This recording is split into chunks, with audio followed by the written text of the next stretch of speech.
அஸ்வின்ஸ் இனிப்பு காரம் பேக்கரி மற்றும் செல்வ உணவகம்.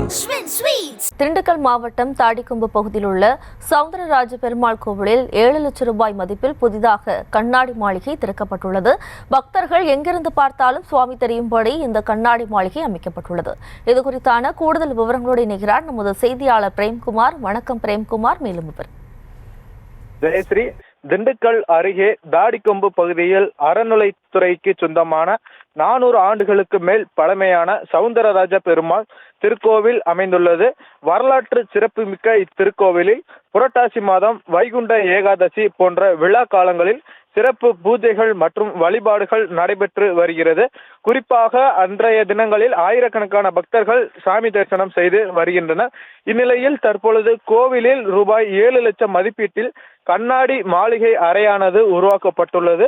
அறையின் 4 சுவர்களிலும் முகம் பார்க்கும் கண்ணாடி பதிக்கப்பட்டுள்ளது. சாமியை எந்த பகுதியில் இருந்து பார்த்தாலும் 4 பக்கமும் நன்றாக தெரியும்படி இந்த கண்ணாடிகளானது அமைக்கப்பட்டுள்ளது.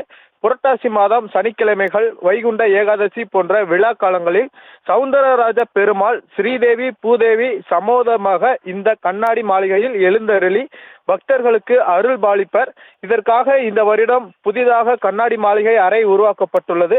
இது போன்ற கண்ணாடி மாளிகை திருப்பதி, ஸ்ரீரங்கம், ஸ்ரீவில்லிபுத்தூர் ஆகிய ஊர்களுக்கு அடுத்தபடியாக திண்டுக்கல் தாடிக்கொம்புவில் அமைக்கப்பட்டுள்ளது. ஜெயஸ்ரீ.